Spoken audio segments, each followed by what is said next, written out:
Greetings and salutations, everyone. Welcome to today's DevTALK with no other than Jake, the Hi. head and the cleverness behind Songs of Syx. Songs of Syx is a city-state simulator. I call it RimWorld on steroids because it's not very small placed with a little colony, but with hundreds and hundreds of people. Grand scale. It's also oriented and focused to be in the medieval time, if I'm not mistaken. So you're not like advancing into future and building spaceships and whatnot, as in RimWorld, for example. And I'm impressed. I'm mind blown. I'm trying to scope how big the game is, and I think I've only like scratched the surface of what's going on. And Jake, tell us a little bit about you and your company and why you started to create Songs of Syx. Yes, my pleasure. Hello, everyone. Jake here, calling in from Sweden. I'm sitting currently in Gamatron headquarters. It's a small shack that I've squatted in, which is on my property. And this is where I spend most of my time. And from across the window here, you can see that's the house, and it's full of contractors and women and children. And I try to stay in here for as long as I can. Looks definitely comfy. Yeah. Here's my equipment, nothing fancy, just a laptop and a big screen. Some nicotine delivery systems over there. It's called Snooze. It's a Swedish thing. And well, yeah, this is where I spend my time. And thank you very much for finding out about the game and playing it and enjoying it. I hope you do. Oh, love it. It is an ambitious piece of game. I've spent a lot of time on it, and it's not finished yet, but it's getting there. If you would say in a percentage, how far would you say it's done? Like if you would put in a percentage? I would say that the city builder mechanics are maybe 80% done at the moment, maybe 1-2 years still to go. And then I want to spend 1 year approximately on the kind of civilization, the empire building mechanics. And then after that, I might do a single player campaign, and that might take some time too. So we'll see. But basically I've got ideas, and I'm sure the community has ideas for decades ahead. But I don't know how long I'll continue myself. If I stop, I hope that the community will take over and develop the game in other ways. Amazing. So you think of planning to go open source with it if you ever tried to stop? If that's the best thing to keep it alive, that's what I want to do most probably. Yeah. Amazing. So I guess we're gonna see more and more mods happening. I've seen there's already a little modding community around the game. Yeah, it's built around modding, so every resource in the game is text files, like plain text files. So you can add your own text file and add a few values, and you have a new room or a new race or anything like that you could desire. But it has limitations, of course. And if you want to do something more extravagant, you can inject code. But I haven't really opened up for that yet because the game is changing all the time, and I don't want work to be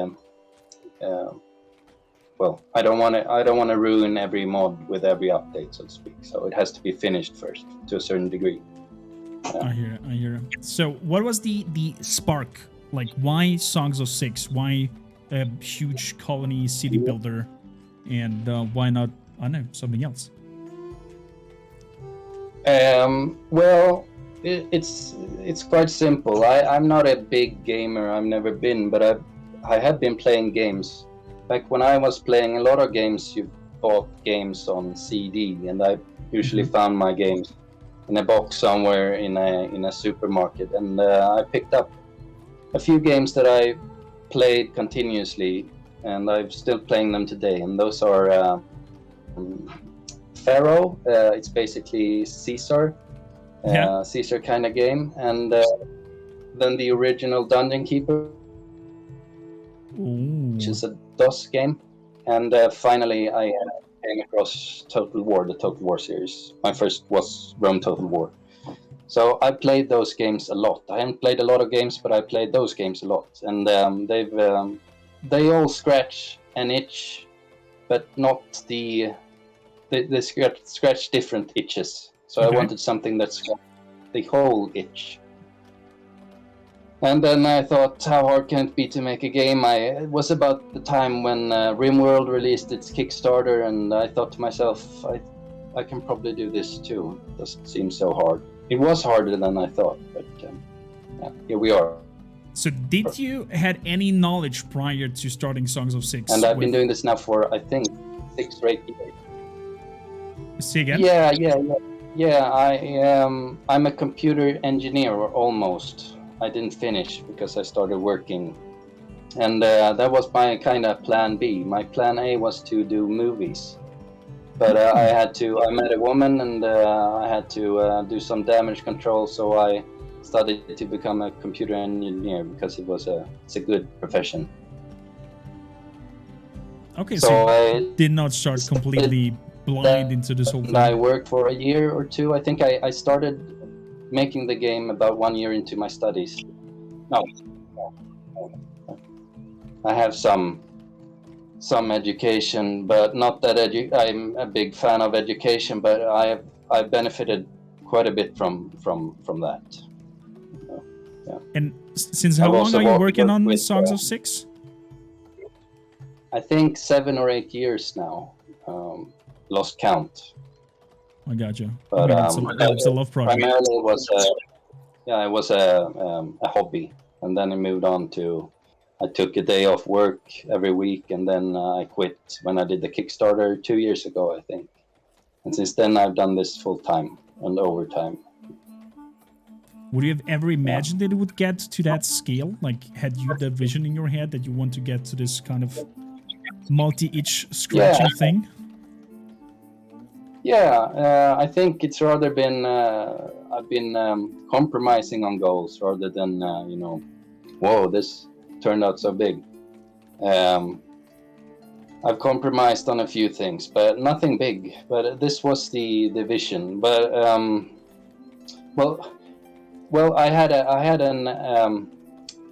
a vague vision, right? But you never know when you have to work everything out in detail as you go along. And I had a feeling what kind of game I wanted, and now it's building into something more concrete. And I'm learning what the game is supposed to be every day. I'm working on it, so yeah. It is huge. It is huge. I mean, to maybe like try to narrow it down, as in what you can do in the game. Maybe you can like summarize it into a few sentences. What Songs of Syx is, what kind of game it is, what kind of mechanics it has, and what you can do currently in the game, and what you maybe work in at the moment to implement, and what you would like to implement in the future. I think the basis for the game is there. It's been there a while, and many people see Songs of Syx and then they expect either maybe Dwarf Fortress or RimWorld or a city builder on a bigger scale, and it's a mix. So you're not going to get RimWorld or a city builder on a different scale. And as far as I know, there's no such mix, and I'm trying to work out what this mix is, and I'm getting help from the community, and I'm trying to do as best I can. So in terms of, I've actually never played RimWorld or Dwarf Fortress, and I'm not into them a lot, but I know the gist of them, and because I played The Sims, right? Because these are colony sims, at least RimWorld is. So I played The Sims, and I know what The Sims are about, and I'm not really interested in that kind of game. I was interested. I played The Sims a bit, just building the houses and stuff, and then maybe walling someone in and letting them die. That was fun. But I wasn't too keen on, tying their shoelaces all the time. go eat, go sleep, and go work, and didn't appeal to me. So there's nothing of that in Songs of Syx. At least I hope there's nothing of that, because they all manage themselves by design. And likewise, it has this weird building thing where it's a mix between, I think in Rimworld and Dwarf Fortress you probably build a room and then you plop down items, right? Yeah. While Like, in a make it While each in and every odd and bits individually. Yeah. While in a city builder, you might plop down a building or zone a building, and you get a room for 100 or 50 people or something. And this is, I try to do some kind of mix in between, and it can be a bit awkward at first, but I think once you get used to it, it's fine. And what can't you do? Well, I don't know what the expectation would be from Songs of Syx, but that's basically it. I think to micromanage things, you macro manage in Songs of Syx. That's the ambition. You basically don't have to do anything once you've set up everything. You can just hit fast forward, and everything will go according to plan, unless there's some event, which I don't have many events currently, but that's coming. So, but that's the design choice. The challenge comes from your interaction, not from random events, so to speak. So, yeah. You said empire building later on. Do I expect something like there's different factions? Because I've seen Song of Syx plays on a local map where you have your capital, your city building happening, and then you can go on the overworld map. Will there be different like I don't know, factions that are trying to compete for having control of that zone? You can maybe do alliances with, or maybe even war. Yeah, exactly. Like a total war game, basically, but with some tweaks. And you can do that now, actually. But the factions that are on the map, they're static. So they have armies and they have territory, and you can choose to attack them. In which case, you will be locked in a war with them until one of you die. So that's the foundation for all of that. And you have your regions. You start in the region, and then you can conquer other regions with Rome Total War style battles. And the ambition with that part is, just make a satisfactory empire management experience, more or less. I mean, it's quite basic. I don't have to invent anything there. I think there are a lot of good empire management games. So that's going to be quite easy to figure out. And so there's basically three parts of the game. It's the city building and the empire management, and then the tacticals. And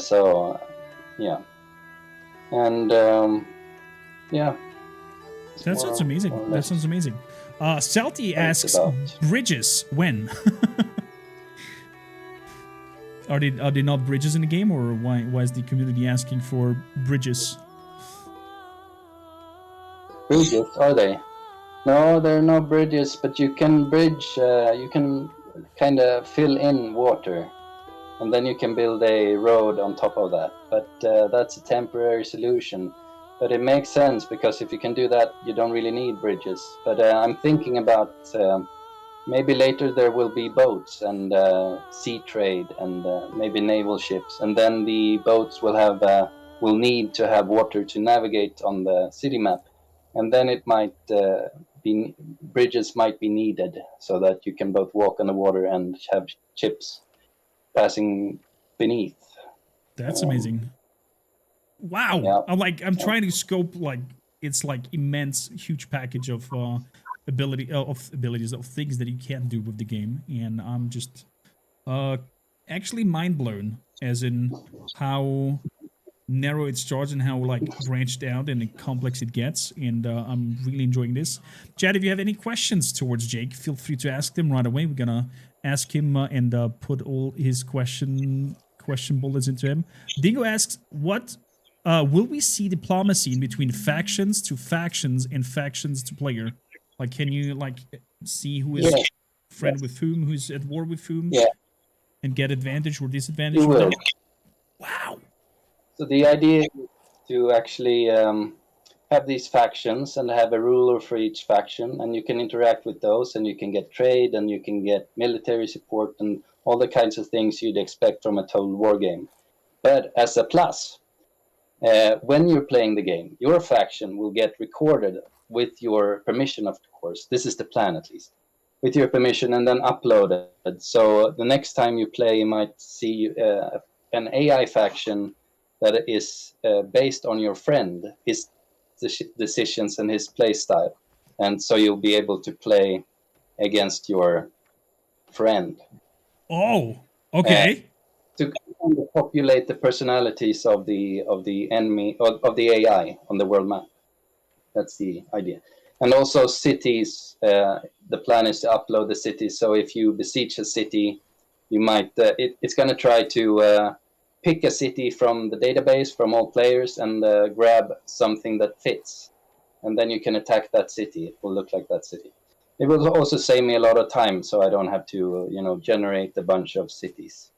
That is actually super clever, and it in a way also creates a little bit of in a community, because you're like eager to Yeah. share the pictures, share what is going on, and be like, hey, who has built this city? Because I'm just like waltzing through it, and that's super duper clever. First of all, it eases you up work, as you said, and second of all, it's a cool interaction in between the people. Chad asked a question that I will combine. There is the question: is there like diversity common in terms of different types of melee weapons? And will there, because you answered, because you mentioned naval warfare, maybe common also? Will there be different types of ship, like transport ship, battleship, and have their own benefits and whatnot? I can answer about the ships. Most probably, you'll have maybe not a one-to-one simulation of the ships, of the battleships, of the fleets at least. Maybe you'll have on the world map a small ship icon, and it contains a bunch of different ships that you build Mm-hmm. indirectly on the world map, kind of civilization style. That might be so. And the first question was. If there will be different types of melee weapons, like would you have Oh, shield yeah, bearers in the yeah, front, okay. pikemen in the back who will stab and kind of Yeah, play around I with that? understand. First of all, there's a visual limitation to pikemen, for instance. I won't be able to render the pikes. I don't really have any good idea about that. But secondly, I try to keep things as simple as possible to keep it macro. Mm-hmm. Not I don't want to. Well, I've got resources, for instance. They're groups. They're not, you know, let's say I have clothes. I don't have shoes. I don't have tunics. I don't have gloves. I have clothes, only clothes. So you don't need to bother with, getting the right balance between gloves and shoes or Mm-hmm. whatever. And the same philosophy goes with the weapons. But saying that, uh, it is very moddable, the weapon system. And if there's a problem with modability, I'll fix that. And you can basically add any weapon or armor you want, and it can boost different things in the wielder, so to speak. So I expect there to be some kind of uh, battle mod that ramps things up in that regard. Amazing. I'm actually excited also how because of probably the way you approach the game and implement the community into, as you said, when you attack a city, it will load up a city fitting to the scenario from somebody playing it. And also the modding community and the community itself is super wholesome, helpful. We just started, and everybody came in and be like, hey, think about this, helping on bits and ends. And I think, Jake, you managed to create a very helpful and good vibes of community around Songs of Syx, and I Yeah, can only applaud that. yeah. No, it's not me, but yeah, it's amazing. The community. 2 years ago, there were like 4 people that I talked to daily on the Discord, and now it's, I think, I don't know. I think totally there's 30 or 40 or 50,000 or something like that, and they're all really nice people. And I don't know why that is, but I think the game is quite narrow. It attracts people in a quite narrow span, so to speak. So It is so let's call it a niche game, like something that's as you said, scratching certain itches, and only people who have those itches will find their path here. Because somebody who's into probably shooter will look at this and be like, what's that? yeah, exactly. Totally. And I haven't marketed the game or anything. It's just dynamic, word to mouth kind of thing. So that helps, I think, with getting the right people into the community. So I'm very happy with the community.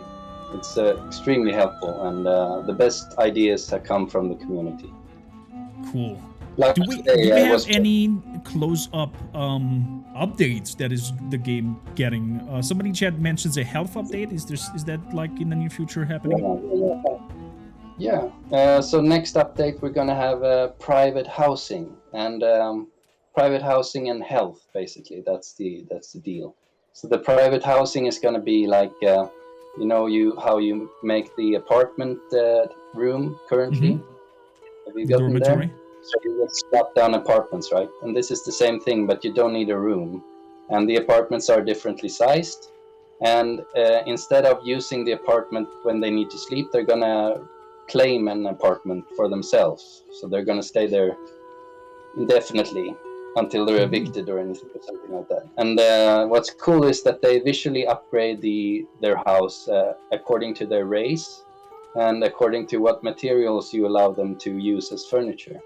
So it looks really, really detailed and nice, and you're gonna get these residential areas that you didn't have before, surrounding your services and industries. And I think it's gonna look pretty nice. That is nice. That is so cool. This is wow. It's getting a lot of love and appreciation, and I think that's what reflects also onto the game. Speaking of the community, because this is actually funny, I made an announcement on Steam just the other day about this, and everyone hated it, actually, because it was a bit limited than what I told you now. Well, not everyone hated it, but they said, no, I don't like this. There was a lot of naysayers. So, but with their feedback, which I wouldn't have gotten if I didn't post this announcement, I've done the system a whole lot better. So instead of, so I'm gonna try and do that more often with features I'm doing. So just before I release them, I'm gonna say, here's what I've done, here's what I think. What do you think? And they're gonna have a chance to respond and then to react. That's actually super clever. Salty asks, is there, or do you know already what you will work after the health update? What I will work on? No, I don't. I'm not certain. It might be nobles. It might be something, a mix of leftover stuff like the water system, for instance, or windmills and water mills and canals and stuff. And then that would include bridges, I think. But I haven't decided between those two. It might be something else too. I haven't decided. Actually. Well, you got it, Schulte. You got it for him. Say again. The focus is going to stay on the city building now, until that's more or less done. Then I'm going to move on to battles and empire management. So. Dingo asks, how do you come by the region names on the world maps? Some of them are very clearly a combination of Dutch words and maybe other languages as well. I think those are either from some random generator online, or they could be from the Kickstarter. I think it was a reward that you could name regions and stuff. So there might have been a lot of Dutch people choosing that reward. There you got it, Dingo. Probably a lot of your men have backed up the game and named the regions. Amazing. And I would say we take the last half of our session to hop into the game itself. and maybe give us a little bit of a pinpointers, helpful tips to have a look at. We started in Dwarven. Oh, I should grab you over here as well. Give me a quick second. Got this settled in a moment. Let's hop over here. Let's bring Jake with us into the new scene. There we go. So, with these little dwarfs, I call them dwarfs, even though they're called Dondorian, because their archetype sounds very dwarvy. If you play as dwarves now, what is things that you should have a look at? Some told me that they're more happier if they're inside the mountain, living there. Yeah, you can, if to your top, there's a dude with a number on it, to your top left somewhere. Top left. Your happiness. Happiness. Or, citizens. There we go. No, to the left. Somewhere there. There should be a panel for, there we go. See that? And then you can click info there on the top right. Info. There we go. Their favorite food are meat, fish, and mushrooms. They like it cold. And there it is. Terrain. 550% in mountain. That's good. Should be 100% probably. Probably. But, yeah, they like. Oh no, okay, no, that's a different thing. Okay, no, never mind. But you see building down 2 rows down. There's the mountain there, and it says 100%, I think. I see. They definitely do not like the wooden buildings. No, they want to be inside the mountains. Okay, so we should deal about that. What do you suggest should we do, seeing now our little setup here that we have? We have a hunting ground going on. We have a weavery. We have clothing productions going. We have furniture productions going. Either is done. What would you suggest here to focus on next? I have no idea actually. You see, I don't get to play this game a lot. I just add bugs and random stuff. You add bugs. But your hunter is gonna run out sooner or later. I know that. What you should do is set up an industry, something that your Dondorians are good at making. You can either mine something, or you could do some workshop, and then you need to start trading. I think export that. And then you can import your food, because Dondarians suck at food. And once you got that set up, you can probably advance into the mountain and build your mountain hall. That is actually clever. So you think we should move our food production into importing food and focus on getting some workshop done and create good tools to sell, and then buy with the money the food? I usually play as Dondarians, and I build my mountain hall, and then I get some Cretonian slaves. They're great for pastures, so you can get your meat for free from the slaves instead of importing it. So there's a slave system as well. I mean, we're not that far, but I guess it will be something later down the line after some research. Yeah, you're gonna get a slaver that comes by, and you can get slaves from battles, and you can get slaves from punishing criminals, but you're not quite there yet. I hear. But a slaver will come by, and you can buy slaves from him if you have some denarii. Well, we started to sell some pelts off because my hunters are doing pretty decently well. Oh yeah, you have a trading post set up.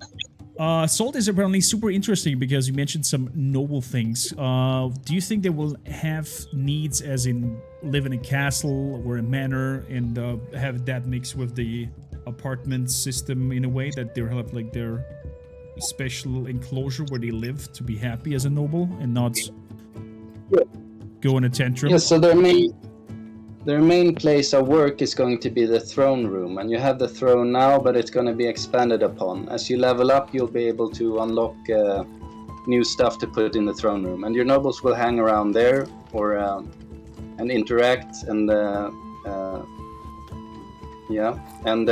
so the nobles will want to live close by. There's going to be some room special for nobles, like a feast hall or and stuff like that. So you have a special living type of room, the chamber. I don't know if you've unlocked it though.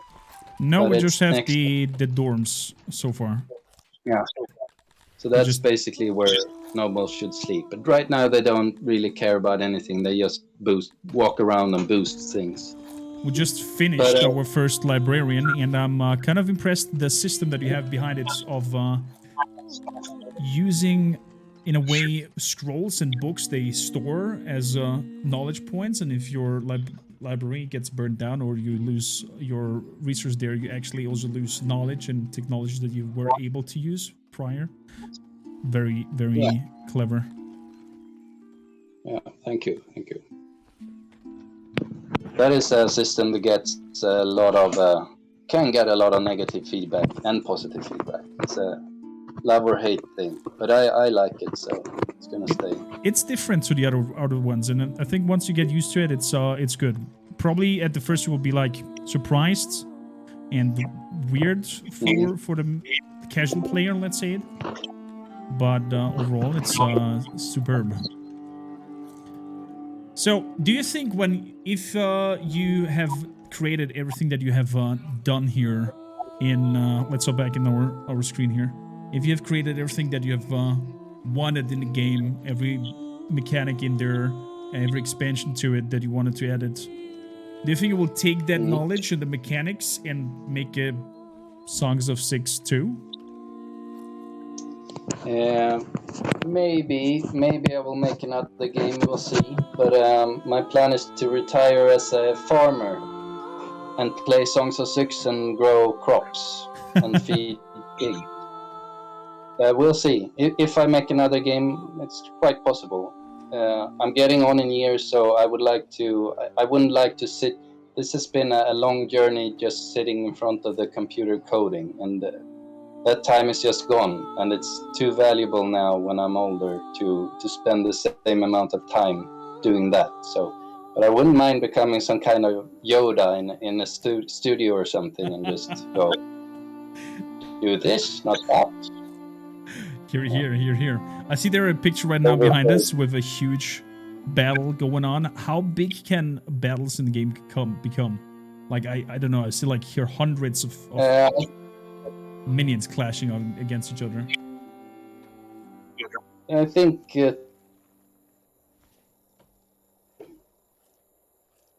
but yeah.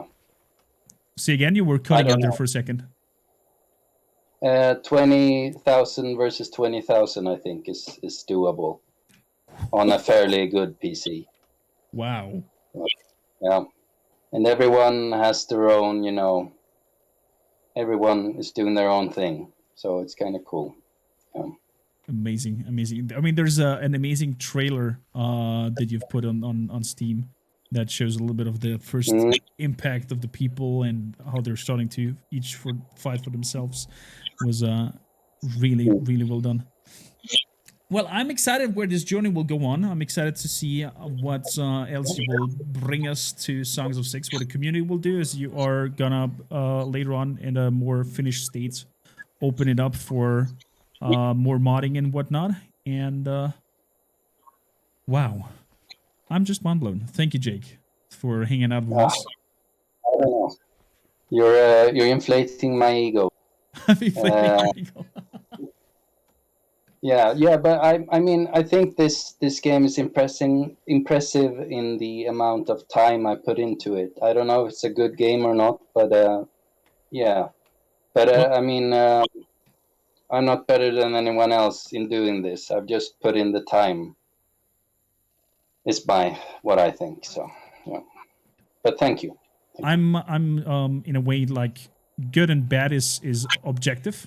Like a game can be good for somebody who's enjoying it. A game could be bad for someone who's not enjoying it. So fun is relative. I'm having fun with it. You're doing a great job with it, and I can't wait to see more to come and the future of Songs of Syx. And who knows? Well, the journey will end, and hopefully the farm idea will also flourish, and you're gonna be that one old Viking who will give feedback to game industry and community. I hope.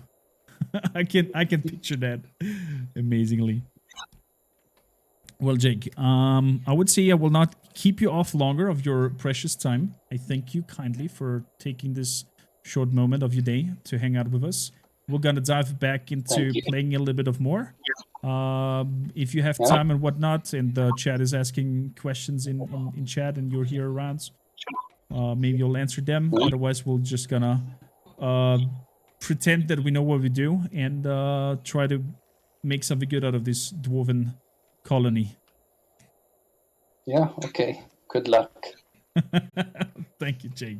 Thanks a lot for hanging out with us, and hope to hear and see you soon again. You too. You too. Bye-bye.